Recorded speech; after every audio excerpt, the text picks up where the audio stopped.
back to Prime News on HLN. We continue our conversation now about little Aveion Lewis, cute little guy, 2 years old. Police say he is dead, and we're finding out now that he should have never been in the care of his parents. This little guy at 15 months goes into foster care, and when he checked into foster care, he weighed 8 pounds at 15 months. That's unheard of. That is a newborn's weight.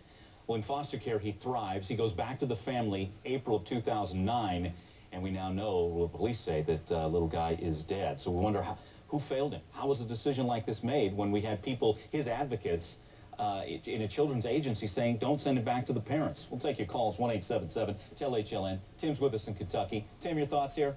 Yeah, hey, Mike. Hey, Thanks Tim. for taking my call. I had a couple quick comments. First of all, 8 pounds at 15 months, I mean, come on, like you said, that's a newborn.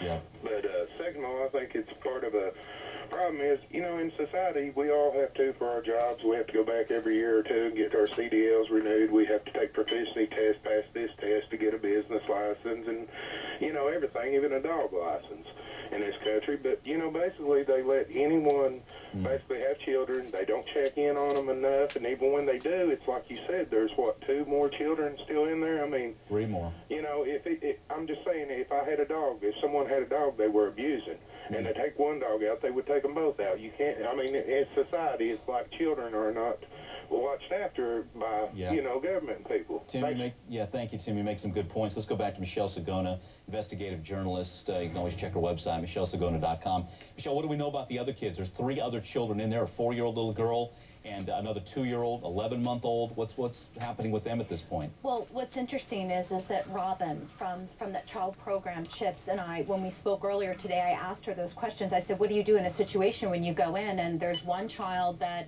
is obviously, it needs help, and there's other ones in there, and she said that their role is to report whatever child, because they're mandated reporters, to be able to report to Child Protective Services whatever child needs help at that particular time. And then when Child Protective Services goes in to conduct their investigation, they do evaluate all the children. In this particular case, to my understanding, what they did was they only removed Aveion, and they did keep the other children in there. Okay. John Lusich, so again, against the better judgment of this agency, basically the advocate of little Aveion, he goes back with the parents. So how often should he have been checked on? Well, Mike, you know, it's all going to depend on the state that's in the jurisdiction and also the resources, unfortunately. And a lot of these agencies are overwhelmed, and they don't do it as often. If I was doing this, the day I drop that kid off, the next day, I'd be there and looking on that kid. And then I'd come out a week, and then I'd go out a month, as long as this kid was doing well.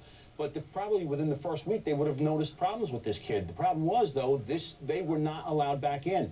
That should have been a tip-off for the government, and the government should have been in there the next day with a warrant. All right. Nicole DeBoard, on the legal front, why would this organization who's acting on his behalf not be allowed in? How can you deny them? Well, it's a private home, and basically you can tell people that you don't want them to come in. If the police knock on your door and you don't want the police to come in your house and they don't have a warrant, you can tell them no.